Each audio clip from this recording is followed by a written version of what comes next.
Hello friends, मैं हूं सन्मय प्रकाश और आप देख रहे हैं यूट्यूब चैनल सरकारी जॉब न्यूज़। कई इंपॉर्टेंट टॉपिक है आपके एग्जामिनेशन के पॉइंट ऑफ व्यू से बनाया गया है। तो शुरू करते हैं दोस्तों और पहला क्वेश्चन लेते हैं। प्राइम मिनिस्टर नरेंद्र मोदी ने भारत की G20 अध्यक्षता के लिए कौन सी थीम लॉन्च की है? थीम कौन सी है? आंसर होगा वसुधैव कुटुंबकम। न्यूज़ भी आप देख रहे हैं और थीम दिखा देता हूँ मैं आपको। वसुधैव कुटुंबकम यानी एक धरती, एक परिवार, एक भविष्य, one earth, one family, one future. तो प्राइम मिनिस्टर नरेंद्र मोदी ने G20 का लोगो, थीम और वेबसाइट इन सब को 8 नवंबर को लॉन्च किया है। और आपको पता होगा, मैंने कई बार बताया है आपको कि इंडिया 1 दिसंबर 2022 से लेकर 30 नवंबर 2023 तक वो अध्यक्ष रहेगा G20 का। ये जो लोगो बनाया गया है वो भारत के राष्ट्रीय ध्वज के जो जीवंत रंग है उससे प्रेरित है। इसमें केसरिया, सफ़ेद और हरा, साथ में नीला भी इसमें शामिल किया गया है। इसमें भारत के राष्ट्रीय फूल कमल को पृथ्वी के साथ जोड़ा गया है, जो कि चुनौतियों के बीच में विकास को दर्शाता है। और थीम तो वसुधैव कुटुंबकम है। इसे महाउपनिषद के प्राचीन संस्कृत पाठ से लिया गया है।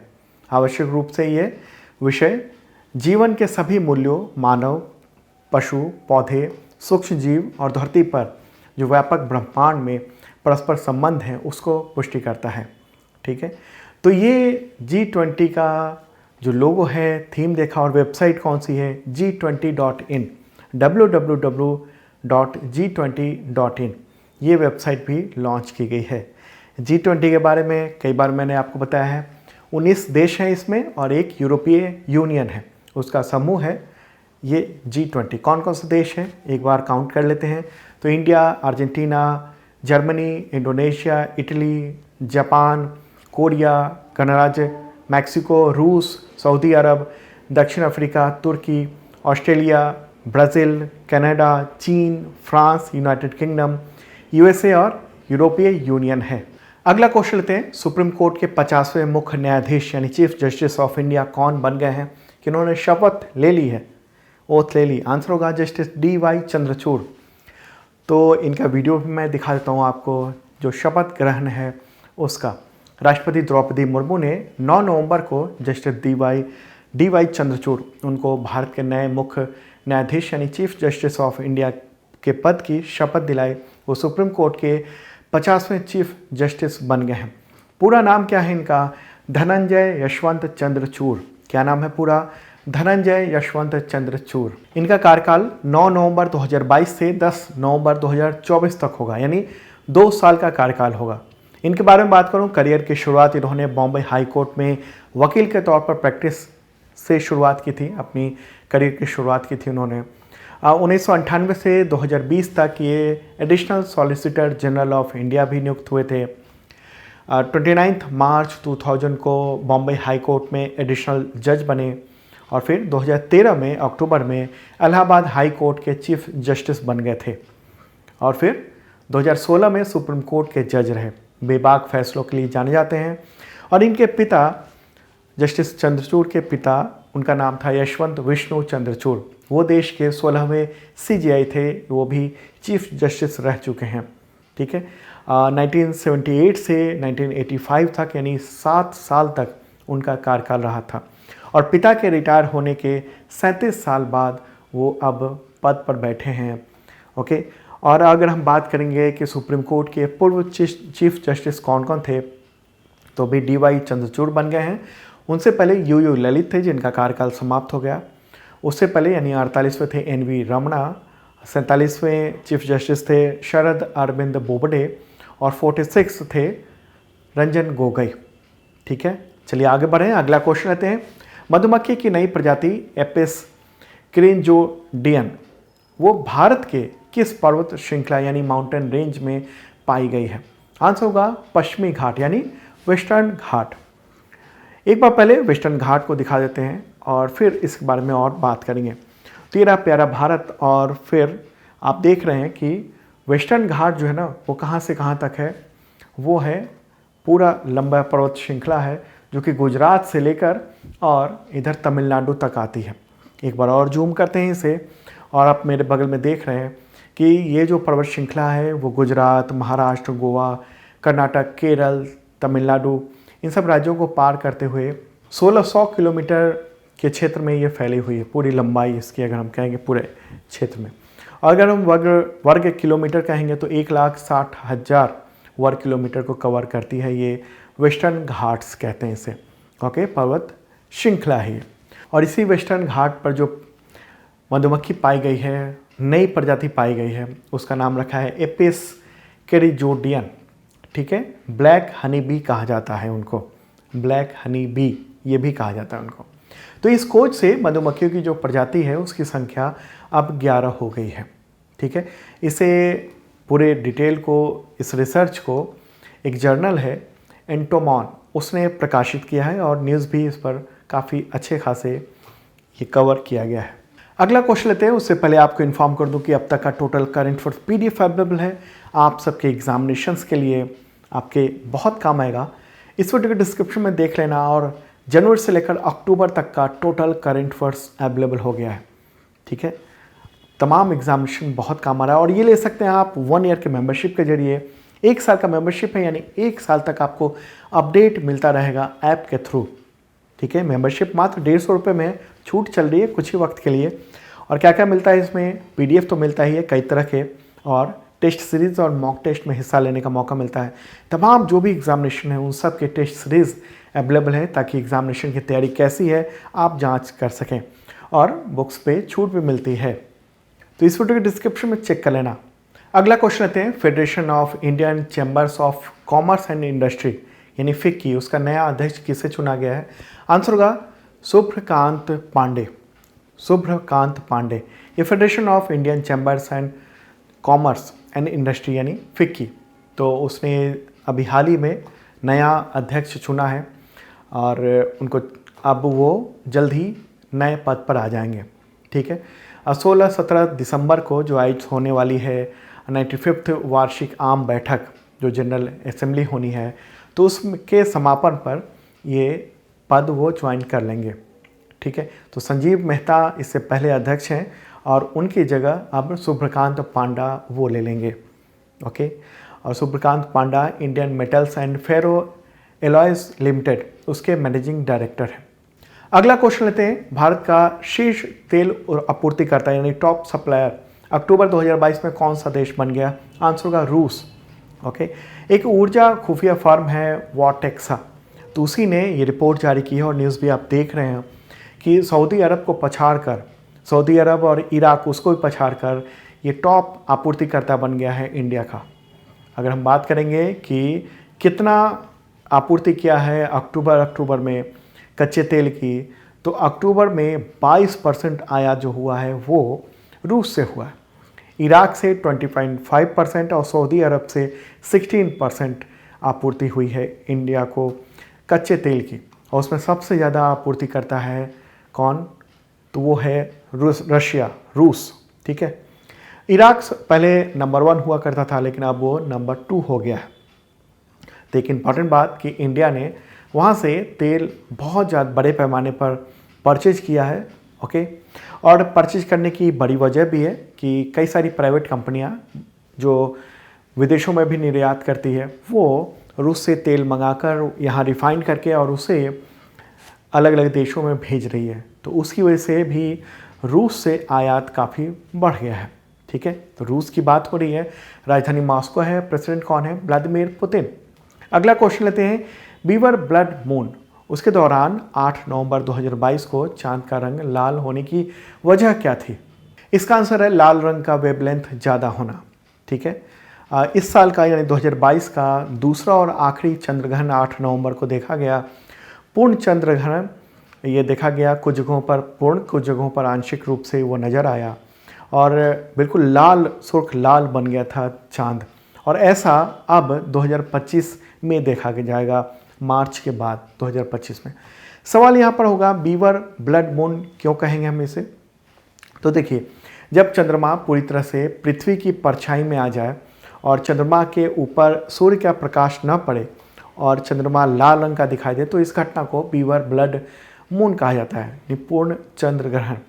और ब्लड मून क्या होता है, यानी लाल क्यों दिखाई देता है? चूँकि लाल रंग का जो वेवलेंथ होता है वो बहुत ज़्यादा होता है। देखिए, चंद्र ग्रहण के दौरान सूरज और चांद के बीच में पृथ्वी आ जाती है, देख रहे हैं आप। तब सूर्य की रोशनी को चांद तक पहुंचने से पृथ्वी रोकता है और अपने रोशनी के 7 रंगों को पढ़ा होगा। इसमें विबग्योर होता है, ओके, VIBGYOR देखने को मिलता है, यानी violet, indigo, blue, green, yellow, orange और रेड। तो इसमें बैगनी और जो नीला होता है उसका जो वेवलेंथ होता है बहुत कम होता है, जबकि ऑरेंज और रेड का वेवलेंथ लंबा होता है, ज़्यादा होता है। तो ऐसे में सूरज की रोशनी से ब्लू वाला जो स्केटर है वो तो बिखर जाता है, लेकिन लॉन्ग वेवलेंथ की वजह से ऑरेंज और रेड ये चांद तक पहुंच जाता है और इसकी वजह से हमें चांद रेड दिखाई दिया, लाल दिखाई दिया। ठीक है। चंद्रग्रहण के कई प्रकार होते हैं, पूर्ण चंद्रग्रहण, आंशिक चंद्रग्रहण और उपछाया चंद्रग्रहण। आगे बढ़ते हैं, अगला क्वेश्चन लेते हैं। दुनिया का सबसे बड़ा पन्ना यानी बिना कटा हुआ वो कहाँ पर पाया गया है? आंसर होगा जाम्बिया। ये दुनिया का सबसे बड़ा पन्ना है बिना कटा हुआ, ये जाम्बिया में इसे खोजा गया है और इस पन्ने को नाम क्या दिया गया है? चिपमबेले। क्या नाम दिया गया है? चिपमबेले। ये पन्ना 7525 कैरेट का है। पन्ने का वजन कितना है? तो 1.5 किलोग्राम के आसपास इसका वजन है और गिनीज वर्ल्ड रिकॉर्ड में इसे दर्ज किया गया है। सबसे बड़ा पन्ना, अनकट पन्ना कहेंगे इसे। ठीक है, महत्वपूर्ण बात। जाम्बिया में इससे पहले भी कई बड़े पन्ने वहाँ पर पाए गए हैं। वहाँ का जो खदान है, केजिम खदान काफ़ी प्रसिद्ध है, वहाँ पर विशाल पन्ने अलग अलग वहाँ ढूंढे गए हैं। जाम्बिया मैप में कहाँ है? तो अफ्रीका में है जाम्बिया और रेड कलर में जो दिख रहा है वो है जाम्बिया। इसकी राजधानी क्या है? लुसाका। राष्ट्रपति हैं हाकेंड हिचिलेमा। मुद्रा है जाम्बियन क्वाचा। अगला क्वेश्चन लेते हैं। United Nations climate change conference 27 यानी COP27 कहाँ पर आयोजित किया गया है? आंसर होगा शर्म अल शेख। ये शर्म अल शेख कहाँ पर है? तो मिस्र में है, इजिप्ट का एक शहर है, वहाँ पर आयोजित हुआ है। 6 नवंबर को शुरू हुआ है और 18 नवंबर तक ये चलेगा इस साल के। और क्लाइमेट चेंज कॉन्फ्रेंस है ये, यानी क्लाइमेट से रिलेटेड, पर्यावरण से रिलेटेड जो बदलाव हो रहे हैं उस पर वहाँ पर बातचीत हो रही है, ताकि सरकारें जो वैश्विक तापमान वृद्धि है उसको सीमित करने पर सहमत हो सकें, ऐसी एक्टिविटी कम करें जिससे कि पर्यावरण हमारा गर्म हो रहा है। ठीक है, तो कई देश इसमें हिस्सा ले रहे हैं और मूल रूप से वो सारे देश हैं जिन्होंने 1992 में यूनाइटेड क्लाइमेट एग्रीमेंट पर सिग्नेचर किए थे, तो वो सब पार्टिसिपेट कर रहे हैं। उन देशों के जो राष्ट्राध्यक्ष हैं, उन देशों के जो लीडर्स हैं और पर्यावरणविद हैं, वो सब इसमें हिस्सा ले रहे हैं। तो 27वीं वर्षगांठ है ये कोप की, तो इसलिए COP27 इसका नाम दिया गया है। ठीक है, महत्वपूर्ण बात ये है और ये कोशिश यही है कि जो पर्यावरण और जलवायु का जो संकट आने वाले वक्त में हम लोग देख रहे हैं कि अचानक तूफान, अचानक गर्मी, अचानक बहुत ज़्यादा सर्दी, इन सब से कैसे निपटा जाए। और एक ही तरीका है निपटने के लिए कि अपना जो तापमान है, ग्लोबल टेम्परेचर, उसको किस तरह से बढ़ने से रोका जाए। जो लगातार बढ़ रहा है वैश्विक तापमान, उसको लेकर। ठीक है, तो इसके लिए ये कोशिश की जा रही है और ये भी है कि अगर तापमान 1850 के स्तर से 1.7 से 1.8 डिग्री सेल्सियस तक बढ़ जाता है तो अनुमान है कि आधी आबादी का जीवन के लिए खतरा हो सकता है। गर्मी और उमस, उससे दिक्कत हो सकती है। तो इसी को रोकने के लिए तमाम देश वहाँ पर बैठ रहे हैं, चर्चा कर रहे हैं। ठीक है, तो अभी तो वहाँ मीटिंग हो रही है, चर्चा हो रही है। इस पर जो कई सारे डिसीजन होंगे, एग्रीमेंट होंगे, तो उन सब के बारे में मैं बताऊँगा आपको वक्त के साथ। आगे आगे जो इसमें डेवलपमेंट होंगे उसको लेकर। दोस्तों, अगला क्वेश्चन लेते हैं। गुरु नानक देव की 553rd जयंती कब मनाई गई? 553वीं। आंसर होगा 8 नवंबर 2022 को। उनका जन्म हुआ था कार्तिक पूर्णिमा के दिन। ठीक है, और गुरु नानक देव सिख समुदाय के संस्थापक और पहले गुरु थे। ओके, उनका जन्म कहाँ पर हुआ था? 1469 में हुआ था। राय भोया की तलवंडी, वो एक जगह थी, वहाँ पर हुआ था। पाकिस्तान के पंजाब में, पाकिस्तान का जो पंजाब है उसके ननकाना साहब में है वो जगह, और इस जगह का जो नाम है वो गुरु नानक देव के नाम पर ही पड़ा था, ननकाना साहब। वहाँ प्रसिद्ध गुरुद्वारा भी है। ठीक है, तो सिखों के जो गुरु थे वो सब आप देख रहे हैं, पूरी लिस्ट मैंने दे दिया है। टोटल 10 गुरु थे और उनके बाद गुरु ग्रंथ साहब को ही सिख धर्म का प्रमुख गुरु मान लिया गया था। अगला क्वेश्चन लेते हैं, भारत ने मालाबार नेवल एक्सरसाइज किन देशों के साथ किया है? आंसर होगा यूएसए, जापान और ऑस्ट्रेलिया। तो जो क्वाड देश हैं, इंडिया, यूएसए, जापान और ऑस्ट्रेलिया, ये सब मिलकर मालाबार एक्सरसाइज कर रहे हैं। कहाँ पर कर रहे हैं ये एक्सरसाइज? तो जापान के योकोसुका जो बंदरगाह है वहाँ पर कर रहे हैं। इसकी शुरुआत हुई है 8 नवंबर को और ये 18 नवंबर तक ये चलता रहेगा। तो यह सवाल हुआ कि मालाबार नेवल एक्सरसाइज कब शुरू हुआ था? 1992 में शुरू हुआ था इंडिया और अमेरिका के बीच में। उसके बाद फिर 2015 में, 1992 में शुरू हुआ, फिर 2015 में जापान शामिल हुआ और 2020 में इस नेवल एक्सरसाइज में ऑस्ट्रेलिया भी शामिल हो गया। तो इस तरीके से क्वाड नेशन जो है वो सब इसमें शामिल हो गया। और क्वाड आप देख रहे हैं, क्वाड्रिलेटरल सिक्योरिटी डायलॉग है। ठीक है, उसमें जापान, ऑस्ट्रेलिया, इंडिया और अमेरिका के बीच में बहुपक्षीय समूह है, उसका नाम है क्वाड। आगे बढ़ते हैं, अगला क्वेश्चन लेते हैं, राष्ट्रीय कानूनी सेवा दिवस कब मनाया जाता है? National legal service day. Answer होगा 9 नवंबर को। उद्देश्य यही है कि लोगों में कानूनी जागरूकता फैलाना, समाज के गरीब और कमज़ोर वर्गों को मुफ्त कानूनी सहायता और सलाह प्रदान करना। ठीक है, सुप्रीम कोर्ट ने 1995 में हर साल ये दिवस मनाने की शुरुआत की थी। आगे बढ़ते हैं, अगला question, India post payments bank IPPB ने महिलाओं की वित्तीय साक्षरता इन फाइनेंशियल लिटरेसी को बढ़ाने के लिए कौन सी पहल शुरू की है? आंसर होगा निवेशक दीदी। ठीक है, निवेशक दीदी, ताकि जो फाइनेंशियल जो स्थिति है उसको और सुधारा जाए, लोगों में जागरूकता बढ़ाई जाए, इसके लिए। तो इसी से रिलेटेड अगला क्वेश्चन लेते हैं, इंडिया पोस्ट पेमेंट्स बैंक यानी IPPB ने वित्तीय साक्षरता को बढ़ाने के लिए भारत का पहला फ्लोटिंग फाइनेंशियल लिटरेसी कैंप यानी पानी पर तैरता हुआ पहला वित्तीय साक्षरता शिविर कहाँ पर आयोजित किया? आंसर होगा जम्मू कश्मीर। वहाँ जो डल झील है वहाँ पर, डल लेक में ये आयोजित किया गया है और पानी पर तैरता हुआ वित्तीय साक्षरता शिविर आयोजित किया गया। इस दौरान फाइनेंशियल जो लिटरेसी है महिलाओं के बीच में बढ़ाने की कोशिश की गई है।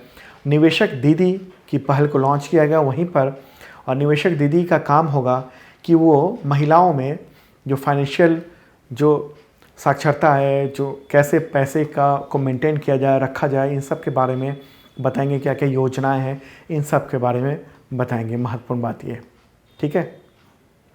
तो इंडिया पोस्ट पेमेंट्स बैंक इन सब ने शुरू किया है और ये जो संचार मंत्रालय है उसके अधीन है, डाक विभाग के तहत ये स्थापित किया गया था। और 100% मालिकाना हक किसके पास है? गवर्नमेंट ऑफ इंडिया के पास है। प्राइम मिनिस्टर नरेंद्र मोदी ने 2018 में 1 सितंबर को ये शुरू किया था IPPB को। आगे बढ़ते हैं, अगला क्वेश्चन लेते हैं, global gender wealth equality report 2022 के अनुसार भारत में कितना लिंग धन अंतर है, यानी जेंडर वेल्थ गैप कितना है? GWG। आंसर होगा 64%। जेंडर वेल्थ गैप का मतलब क्या हुआ? पुरुषों और महिलाओं के बीच में कुल संपत्ति का क्या अंतर है, मतलब कि करियर के अंत में महिलाओं के पास पुरुषों की तुलना में कितना धन बचा हुआ होता है। तो इस रिपोर्ट के अनुसार जो अन्य एशिया पैसिफिक जो देश हैं उसकी तुलना में सबसे ज़्यादा जो जेंडर वेल्थ गैप है वो इंडिया में 64%। ये काफ़ी हद तक अगर हम बात करेंगे तो देखभाल करने की जो जिम्मेदारी होती है बच्चों की और परिवार घर चलाने की, यानी घर को संभालने की, उसके जिम्मेदारी के बोझ की वजह से होता है। और महिलाओं के पास जो फाइनेंशियल जो कैपेसिटी होती है वो बहुत कम होती है। सारी जिम्मेदारी या सारा जो पावर है फाइनेंशियल वो हो जाता है पुरुषों के पास। तो ये इंडिया में जो सीनियर पद हैं उस पर केवल 3% ही महिलाएं हैं। तो ये काफ़ी ज़्यादा स्थिति इंडिया में गड़बड़ है, ठीक है। तो ये रिपोर्ट जारी की गई है, global gender wealth equality report 2022, और इसे जारी किया है विलिस टॉवर्स वाटसन ने, एक संगठन है, उसने इसे पब्लिश किया है।